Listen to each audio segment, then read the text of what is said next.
त्या माणसाने माझे मनगट धरले होते. त्याच्या डोळ्यात अश्रू होते. माझा रक्तस्राव पाहून तो इतका अस्वस्थ झाला होता की जणू ते मलाच नव्हे तर त्यालाच दुखत आहे. पण माझ्या डोळ्यात राग होता आणि मला अजिबात वेदना होत नव्हती. तो मला म्हणाला, "मला माफ कर. हे सर्व माझ्यामुळे घडले आहे." मी म्हणाले, "हो नक्कीच, तुझ्यामुळेच घडले आहे." तो म्हणाला की हे लग्नानंतर होते आणि मला आश्चर्य वाटले, कारण मला माहीत होते की लग्नानंतर हे घडत नाही. मला माहीत नव्हते की मितालीची मैत्री आज मला या स्थानावर आणेल. मिताली आमच्या संपूर्ण परिसरात सर्वात छान मुलगी होती. पण विचित्र गोष्ट म्हणजे लोक तिच्याशी मैत्री करत नव्हते.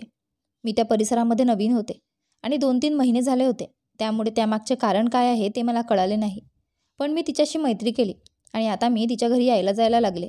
पण ती म्हणायची, "मागच्या दारातून ये." यामागचे रहस्य काय आहे ते समजत नव्हते. ती मला मेन गेटमधून का आत येऊ देत नव्हती आणि चोरासारखी मागच्या दारातून हाक मारते. मी माझ्या आईवडिलांची सर्वात लाडकी मुलगी होते. माझ्या आईवडिलांना माझे लग्न लवकर करायचे होते, कारण मी माझा अभ्यास पूर्ण करून मोकळी झाले होते आणि माझ्यासाठी नात्यांची रांग लागली होती.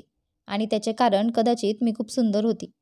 माझ्या आईवडिलांनाही काळजी वाटत होती की मी लग्न करून माझ्या घरी गेले तर बरे होईल, कारण आजच्या काळात मुलींनी लवकरात लवकर स्वतःच्या घरी जावे असे माझ्या आईवडिलांना वाटत होते. पण मी त्यांच्या विचारांशी सहमत नव्हते. पण मी कसे माझ्या आईवडिलांना समजावून सांगू, जे माझ्यासाठी नेहमी काळजीत होते की काहीतरी होऊ शकते.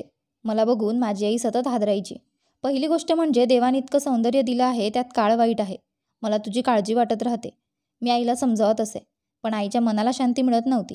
आणि आजकाल माझ्यासाठी सर्व शक्तीनिशी नाते शोधले जात होते. आणि मग माझ्यासाठी रोहितचे नाते आले, जो आधी माझ्यासोबत शिकत होता. आता आमचा अभ्यास पूर्ण झाला होता, पण त्यानं नातं पाठवलं. म्हणून सगळे एकच विचार करू लागले की कदाचित या लोकांनी एकत्र अभ्यास केला आहे म्हणून ते एकमेकांना आवडत असतील. परंतु हे काही प्रमाणात खरेही होते. मला तो आवडत होता. त्याचे नाव रोहित आणि माझे नाव दिव्या. माझे त्याच्यावर प्रेम होते. त्यामुळे त्याच्या भावनाही माझ्यापेक्षा वेगळ्या नव्हत्या. त्याचंही माझ्यावर प्रेम होतं आणि म्हणूनच त्याने नातं पाठवलं होतं. हो, ती वेगळी गोष्ट होती की कॉलेजमध्ये आम्ही एकमेकांशी तितकेसे बोलत नव्हतो.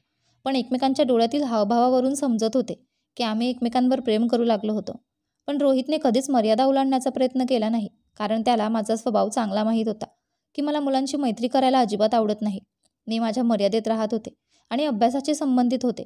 मी कॉलेजमध्ये कधीही कोणत्याही मुलाशी मैत्री केली नव्हती आणि कदाचित त्याला माझी इमेज खराब करायची नव्हती. म्हणूनच त्याने माझ्याकडे पाऊल टाकले नाही, तर फक्त डोळ्यांच्या हावभावावरून दाखवले की मी त्याला आवडते. त्याने माझ्या डोळ्यात त्याच्या आवडीचे रंगही पाहिले होते आणि म्हणूनच त्याने आपले नाते पाठवले होते. माझ्या आईवडिलांचा माझ्यावर पूर्ण विश्वास होता. मुलात कसलाही दोष नव्हता, त्यामुळे नातं आवडलं. लग्न 2 महिन्यांनी ठरले आणि मी माझ्या डोळ्यात हजारो स्वप्ने घेऊन त्या दिवसाची वाट पाहत होते, जेव्हा मी माझ्या कपाळावर रोहितच्या नावाचे सिंदूर लावेल आणि त्याच्या नावाचे मंगळसूत्र घालेल. पण मला माहीत नव्हते की याआधीच असे होईल. माझ्या आयुष्यात एक वळण येईल जे माझे आयुष्य उद्ध्वस्त करेल. रोहितशी माझं लग्न होतं आणि मी मंडपात बसले होते. मी खूप आनंदात होते की जेव्हा अचानक एक माणूस तिथे आला, ज्याला मी आधी पाहिले होते, पण तो कोण होता हे मला माहीत नव्हते. पण तो ज्या मार्गाने आला त्यावरून ते स्पष्ट दिसत होते. तो कोणतेही चांगले काम करण्याच्या उद्देशाने आला नव्हता.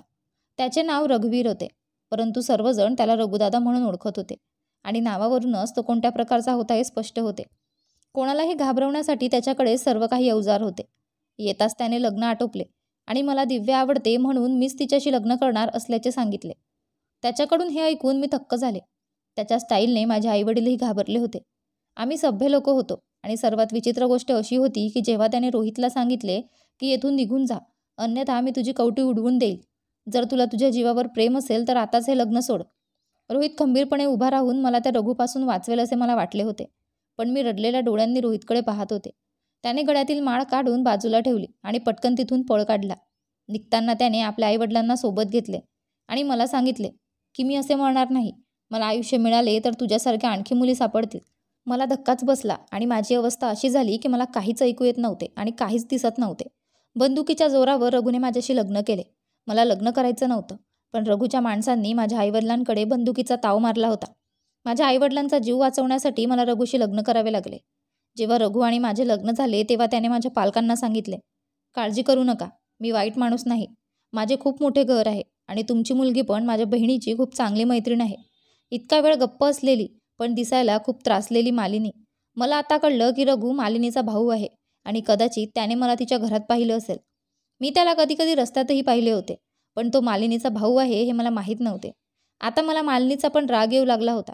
माझे डोळे भरून आले. मी तक्रारदार नजरेने तिच्याकडे पाहिलं. मालिनीशी असलेली मैत्री मला महागात पडली होती. जे काही घडले त्यात तीही आनंदी होती हे तिच्या डोळ्यांतून स्पष्ट दिसत होते. मी हे लग्न स्वीकारू शकत नव्हते. मान्य की रोहितने मला धोका दिला होता, मला संकटात टाकून पळून गेला. माझ्याही मनात त्याच्याबद्दल राग आणि द्वेष वाढू लागला होता. पण मी रघूसाठीही तयार नव्हते.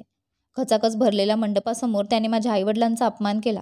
त्यांच्याकडे बंदूक दाखवून त्याने माझ्याशी लग्न करण्यास मला भाग पाडले. माझा स्वाभिमान दुखावला गेला. त्याने माझा अपमान केला.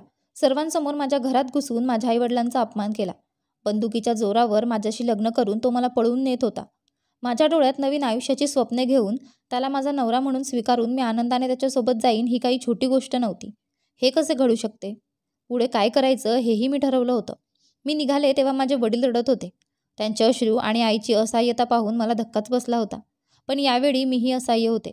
माझ्या आईवडिलांना खुश करण्यासाठी मी माझ्या डोळ्यातील अश्रू पुसले होते. मी आईचे सांत्वन केले की जे काही झाले ते वाईट आहे, पण आता माझे लग्न रघूशी झाले आहे. तुझी काळजी घे आणि मलाही धीर दे. मी निघाले आणि रघूसोबत आले. त्याच्यासोबत ज्या व्यक्तीचा मला तिरस्कार वाटत होता. मलाही रघूच्या खोलीत बसवलं गेलं. काही वेळाने मालिनी खोलीत आली. ती काही बोलायच्या आधीच मी हाताच्या जोरावर तिला गप्प केले. मी म्हणाले, काही बोलायची गरज नाही. जे घडलं ते सगळं तुला माहीत होतं. तुझ्यामुळेच हे घडलं. तुला हवं असतं तर तू मला आधीच सावध करू शकली असतीस. तुझ्या भावाच्या मनात माझ्याबद्दल काय हेतू आहे हे तुला नक्कीच माहीत आहे. पण तू माझ्या मैत्रीचा गैरफायदा घेतलास आणि माझा विश्वासघात केलास. आता मला कळतंय का कोणालाच तुझ्याशी मैत्री करायची नव्हती. तुझ्या निंदक भावामुळे. आणि तू मला सांगू शकली नाहीस. ती म्हणाली, दिव्या मला माफ कर. भाऊ मला 2-3 वेळा म्हणाला होता की मला तुझी मैत्रीण दिव्या खूप आवडते आणि मला तिच्याशी लग्न करायचे आहे. पण मी भावाला सांगितले नाही की तुझे लग्न होत आहे, कारण मला माहीत होते की तू कधीही त्याच्याशी लग्न करणार नाहीस. मी म्हणाले, तू तर दुहेरी खेळ खेळत होतीस. एकीकडे तू तुझ्या भावाला खुश करत होती, तर दुसरीकडे माझ्याशी मैत्री जपत होती. पण जे झालं ते व्हायला नको होतं. आता इथून निघून जा. पण मालिनीने रूम सोडली नाही, तर माझ्याजवळ येऊन बसली. ती म्हणू लागली, पण तू मला खूप मानत होतीस. माझ्याशिवाय तुला शांती मिळत नव्हती. आठवले तुला, जेव्हा तू मला म्हणाली होतीस की मालिनी, माझी इच्छा आहे की तू आणि मी कायमचे एकत्र राहावे. आणि बघ, ते घडले आहे. तू आणि मी सदैव एकत्र राहू. या तिच्या वक्तव्याचा मला खूप राग आला. मी तिच्यावर जोरात ओरडले, इथून दूर जा. मला तुझ्यासोबत असं राहायचं नव्हतं. मी तुला मैत्रीण मानत होते आणि तुझी मैत्री नेहमीच मला हवी होती. मी इतक्या जोरात किंचाळले की ती घाबरली आणि तिथून निघून गेली. यावेळी मी काहीही ऐकण्याच्या मनस्थितीत नव्हती हे तिला माहीत होते. मला जे वाटलं तेच आता मला करायचं होतं. यावेळी माझे मन सुन्न झाले होते. रघू खोलीत आला तेव्हा मी त्याच्याकडे इतक्या उग्र नजरेने पाहत राहिले की क्षणभर त्याने दृष्टी चोरली. मी अजिबात बसून वधूसारखी त्याची वाट पाहत नव्हते. डोक्यावर पदर नव्हता. मी दागिने काढून फेकून दिले होते. मी माझ्या हातात घातलेल्या काचेच्या बांगड्याही काढल्या होत्या आणि त्या खोलीत फेकल्या होत्या. लग्नाच्या पहिल्या रात्रीसारखेच खोलीचे वातावरण तयार झाले होते. तो म्हणाला की जणू स्वप्नात आल्यासारखे वाटते. दिव्या, माझा गैरसमज करून घेऊ नकोस. मी तुझ्यावर खूप प्रेम करतो. मी माझे नाते तुझ्या घरीही पाठवणार होतो. पण मालिनी मला प्रत्येक वेळी टाळायची. तुझं लग्न होणार आहे हे मलाही माहीत नव्हतं. मला कळताच मी वेडा झालो आणि लगेच तुझ्याशी लग्न करायला गेलो. माझं तुझ्यावर खूप प्रेम आहे. सर्व सुख तुझ्या चरणी आणून ठेवेल. पण मी जे काही केले आहे, ज्या प्रकारे मी तुला स्वीकारले आहे, कृपया माझी चूक माफ कर. असे म्हणत तो माझ्या जवळ आला आणि माझा हात धरला. मी रागावलेल्या नजरेने त्याच्याकडे पाहिलं आणि काही वेळातच मी माझ्या हाताची नस कापली. आम्ही मुली आणखी काय करू शकतो? मी अशक्त होते. मी त्याच्याशी लढू शकत नव्हते आणि येथून पळूही शकत नव्हते. दुर्दैवाने तो माझा नवरा झाला होता. माझ्या आईवडिलांनी मला निरोप दिला होता. फक्त देवावर विश्वास ठेवूनच मला पाठवलं होतं की काही वाईट होणार नाही. पण याआधी इतकं वाईट घडलं होतं, तेव्हा आणखी वाईट काय होऊ शकतं? हे सर्व बघताच रघू खूप घाबरला. तो ओरडू लागला, तू काय केलेस दिव्या? मी म्हणाले, तुझ्यासोबत आयुष्य घालवण्यापेक्षा मी माझा प्राण सोडणे चांगले. तू मला ज्या पद्धतीने आणले आहेस, अशी आणलेली मुलगी घरात कधीच स्थिरावत नाही. तुला काय वाटतं? मी डोळे मिटून तुझी वाट पाहत होते. माझी प्रकृती बिघडत चालली होती. मला काही नीट दिसतही नव्हते. मला आता श्वासोच्छ्वासाचा त्रास होत होता आणि माझ्या मनगटातून मोठ्या प्रमाणात रक्तस्राव झाल्यामुळे मी बेशुद्ध पडेन असे वाटत होते. एवढं रक्त वाहत पाहून रघू एकदम घाबरला. त्याने पटकन खिशातून रुमाल काढला आणि माझ्या मनगटावर बांधला. मी स्वतःला त्याच्यापासून मुक्त करण्याचा प्रयत्न करत होते, पण माझ्यात आणखी जीव उरला नाही आणि मी बेशुद्ध पडले. रघुनेच मला दवाखान्यात नेले. त्याने मला वेळेत हॉस्पिटलमध्ये नेण्यात यश मिळवले आणि माझा जीव वाचला. पण मला मरायचे होते. देवाला काय मंजूर होते ते मला माहीत नाही, पण माझा जीव वाचला. म्हणून थोड्याशा संभाषणानंतर रघू मला घरी घेऊन आला. मी अजून अर्धा तास बेशुद्ध होते. त्याने मला आपल्या हातात घेतले आणि बेडवर झोपवले. जे घडत आहे ते मला किमान जाणवू शकत होते, पण मी माझे डोळे उघडू शकले नाही. कदाचित माझे खूप रक्त वाहून गेले असेल किंवा कदाचित हा औषधींचा परिणाम असावा. तो रात्रभर माझ्याजवळ बसला. मध्येच एक डॉक्टरही आला होता. त्याचाही आवाज ऐकू आला. ते म्हणाले होते की पेशंटला खूप ताप आहे आणि ताप कमी होत नसल्याने आम्ही तणावात आहोत. जर तिचा ताप कमी झाला नाही आणि तिला शुद्ध आली नाही तर तिला पुन्हा हॉस्पिटलमध्ये दाखल करावे लागेल. पण तोपर्यंत मला भान आले होते आणि रघु खुर्चीवर बसलेला पाहून मी आश्चर्यचकित झाले होते आणि त्याने एक हात माझ्या हाताच्या जवळ ठेवला होता आणि दुसऱ्या हाताने माझा हात धरला होता. तो कदाचित झोपला होता. तो रात्रभर जागला होता आणि आता माझी नजर त्याच्यावर पडली. त्या माणसाला समोर पाहून मला पुन्हा एकदा माझ्या आत द्वेषाचे तीव्र लाट उसळत असल्याचे जाणवले. मला असे काहीतरी करावेसे वाटले की माझा जीव माझ्या अंगातून निघून जाईल. मला आता माझ्या आयुष्याची ओढ नव्हती. मी पटकन माझा हात त्याच्या हातातून सोडवला आणि उठू लागले. मग त्यालाही शुद्ध आली. तो म्हणाला, दिव्या, तू कशी आहेस? ठीक आहेस ना? देवाचे आभार, तू शुद्धीवर आलीस. देवाने आशीर्वाद दिले, नाहीतर काय झाले असते माहीत नाही. तू कोमात गेली असती असे डॉक्टर सांगत होते. मला तुझी खूप काळजी वाटत होती दिव्या. मला माफ कर. हे सर्व माझ्यामुळे घडले आहे. पण पुन्हा माझ्यावर इतका मोठा गुन्हा करू नकोस. त्याने माझे मनकट पकडून त्याच्या डोळ्यांजवळ पकडले आणि रडू लागला. का माहीत नाही, पण मी माझा हात काढला नाही. काही वेळाने मालिनी तेथे आली आणि रघुने मालिनीला तुझ्या बहिणीची काळजी घेण्यास सांगितले असे म्हणत रघु निघून गेला. मालिनी ही तिच्या दिसण्यावरून काळजीत दिसत होती. जणू ती रात्रभर जागून होती.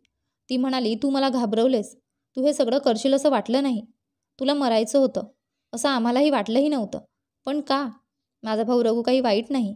एकदा त्याचा विचार करून बघ. तुझे जीवन स्वर्ग बनवेल. मी जिवंत का आहे असे विचारल्यावरती म्हणाली की भाऊ इतका वाईट माणूस नाही. आम्ही खूप गरीब होतो. बाबांनी लोकांकडून खूप कर्ज घेतले होते. ते लोक रोज आमच्या घरी येऊन आम्हाला धमक्या देत असत. एके दिवशी भावाने त्याच्यावर हात उगारला आणि त्याला दूर ढकलले. पण तो माणूस मागे पडलेल्या विटांच्या ढिगाऱ्यावर पडला आणि एक धारदार दगड त्याच्या डोक्याला लागला. त्याचा जागीच मृत्यू झाला. त्यावेळी रघुदादा फक्त 14 वर्षांचा होता. म्हणजे समस्या संपवायला गेलो तर दुसरी अडचण आली होती. पण नंतर एका माणसाने आम्हाला मदत केली आणि माझ्या भावाला सोबत ठेवले. पण तो माझ्या भावाला चुकीच्या गोष्टी करायला लावायचा. तो गरिबांवर अत्याचार करायचा. तेव्हापासून माझा भाऊ त्याला सोडून गेला आणि आता तो स्वतः सर्वांना मदत करतो. त्याची पद्धत वाईट आहे, पण तो काम वाईट करत नाही. गरिबाचे हक्क नाकारणाऱ्या लोकांकडून ते हक्क हिरावून घेतो. हे सर्व करणे चुकीचे आहे का ते तूच सांग. पण जगातले लोक भल्याभल्यांनाही बदनाम करतात. त्यामुळेच माझा भाऊही बदमाश म्हणून प्रसिद्ध झाला. आणि तूच मला सांग की त्याचं तुझ्यावर खूप प्रेम होतं आणि तू लग्न करत होतीस. त्याने बळाचा आधार घेऊन बंदुकीच्या जोरावर तुझ्याशी लग्न केलं नसतं तर काय केलं असतं? मला माहीत आहे माझा भाऊ तुझ्याशिवाय जगू शकला नसता. याआधी मी माझ्या भावाला तुझ्यापासून दूर ठेवण्याचा खूप प्रयत्न केला. पण मला माहीत आहे की माझा भाऊ तुझ्यावर खूप प्रेम करतो. तो तुझ्याशिवाय राहू शकत नाही.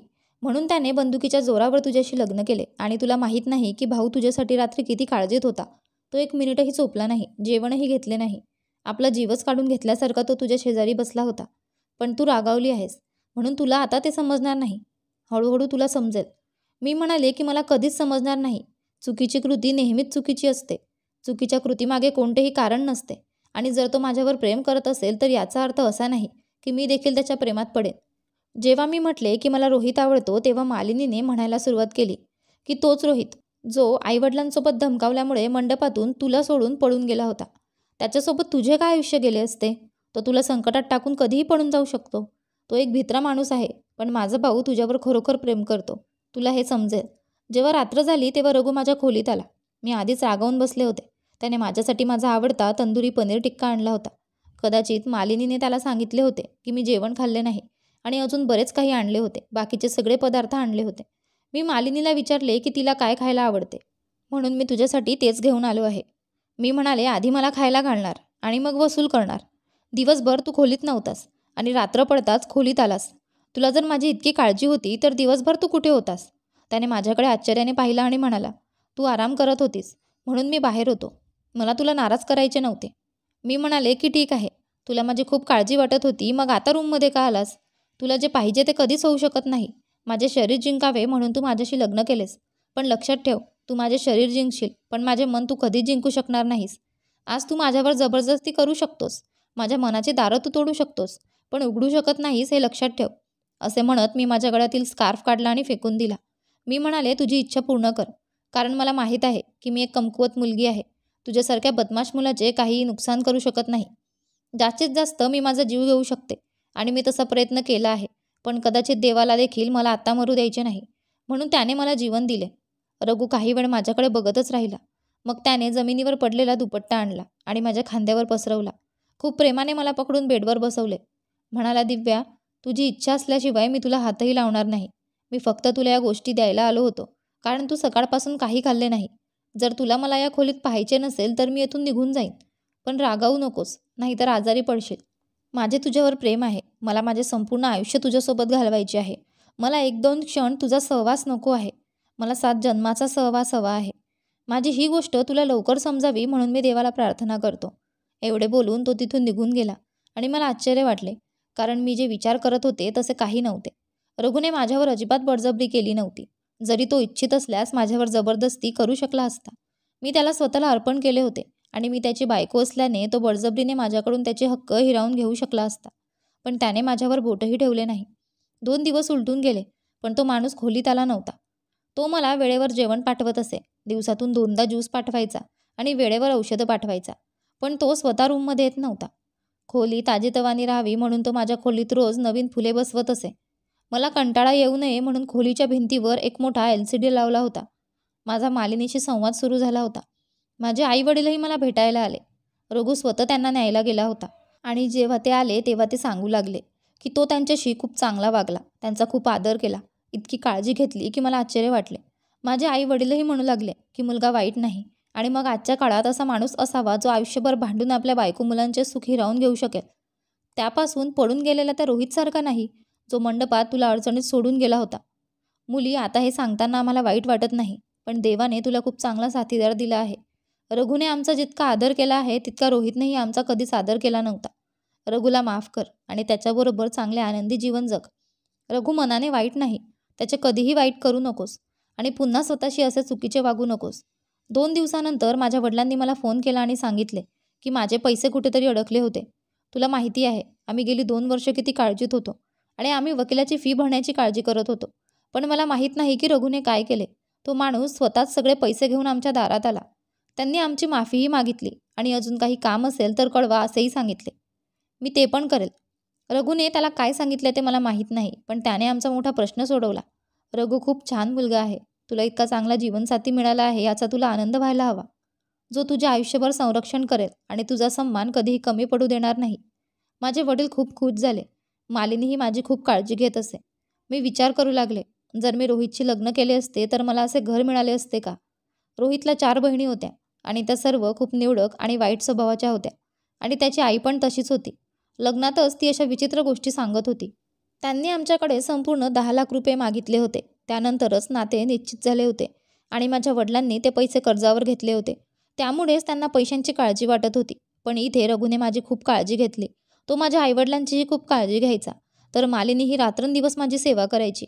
वहिनी वहिनी हाक मारत घरभर चालत असे. कदाचित असे कुटुंब मला कुठेच मिळाले नसते, असा विचार करत मी झोपी गेले. रात्री जेव्हा मला वाटले की कोणीतरी माझ्या पायाजवळ बसले आहे, तेव्हा मी प्रथम घाबरले. पण जेव्हा मी पाहिले तेव्हा तो दुसरा कोणी नसून रघु होता. मी दिवा चालू केला आणि विचारले, तू इथे काय करत आहेस. तेव्हा तो म्हणाला, माझ्या मनाला पटत नव्हते. मला तुझी एक झलक पाहायची होती म्हणून मी तुला भेटायला आलो. झोपताना तू खूप क्यूट दिसत होतीस म्हणून मी तुझ्या शेजारी बेडवर बसलो. मी म्हणाले, पण मी तुला माझ्या खोलीत येऊ नकोस असे सांगितले होते. माझे म्हणणे ऐकून तो खजील झाला. तो दूर पाहत म्हणाला, म्हणूनच मी तुला उठवले नाही. तुला पाहत होतो. काही वेळाने निघून गेलो असतो. मला माफ कर, मी आत्ता निघतो. एवढं बोलून तो तिथून परत गेला आणि मी काहीच बोलू शकले नाही. त्यानंतर मी हळूहळू बदलू लागले. आईवडिलांच्या घरीही गेली होती. तोही माझ्यासोबत तिथे आला. माझ्या आईवडिलांनाही खूप आनंद झाला. माझ्या आईने मला समजावून सांगितले होते की कधीकधी आपल्याला एखादी व्यक्ती आवडते कारण तो आपल्या प्रियजनांशी चांगले वागतो आणि कदाचित रघुच्या या चांगुलपणाने मला त्याच्याकडे आकर्षित केले होते. माझ्याशी संबंधित प्रत्येक नात्याची तो खूप काळजी घेत असे. माझ्या छोट्या छोट्या गोष्टींची त्याला जाणीव होती. आमच्या लग्नाला 2 महिने झाले होते आणि त्याने मला हातही लावला नव्हता. जर तो वाईट असता तर त्याने असे कधीच केले नसते.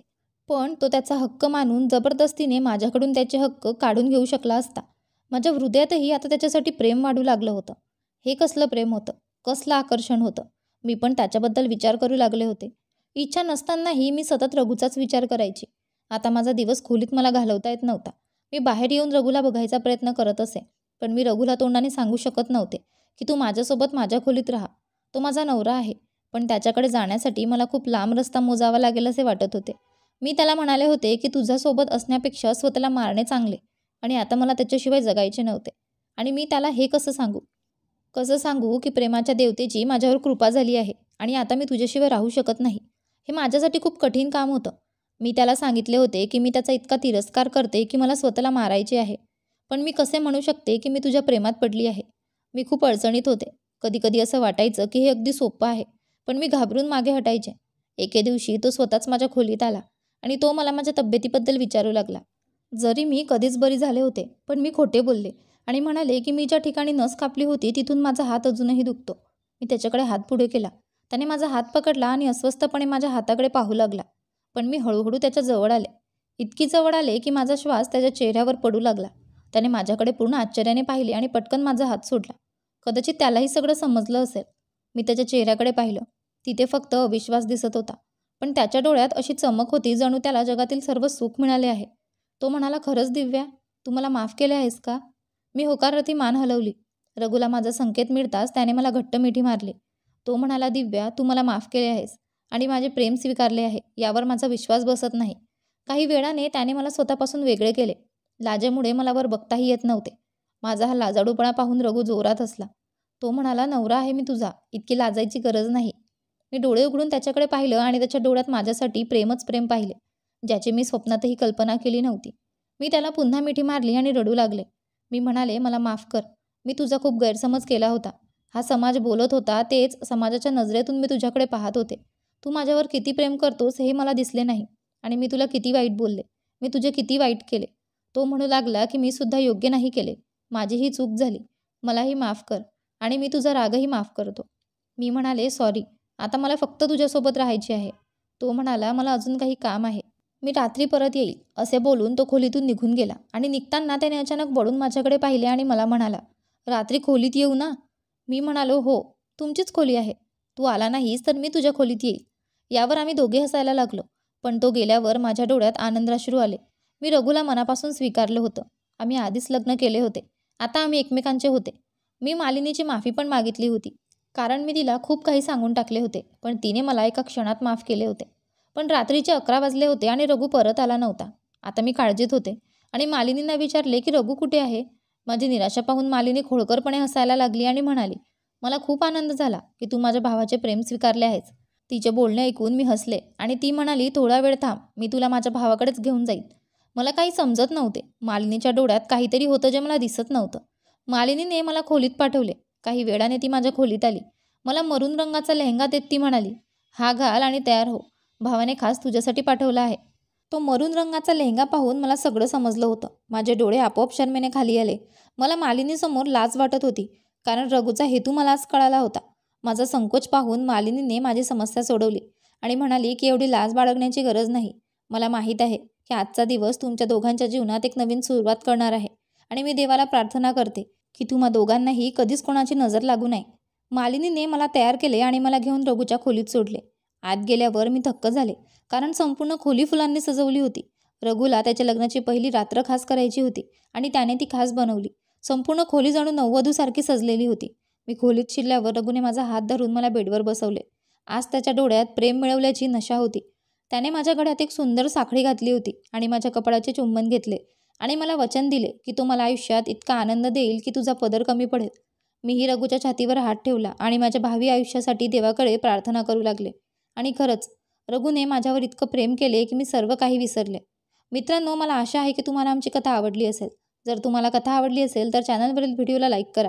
तुम्ही नवीन असाल तर चॅनलला सबस्क्राईब करा आणि हो, नोटिफिकेशन बेल दाबा, जेणेकरून पुढील व्हिडिओची अपडेट तुमच्यापर्यंत सर्वात आधी पोहोचेल. धन्यवाद.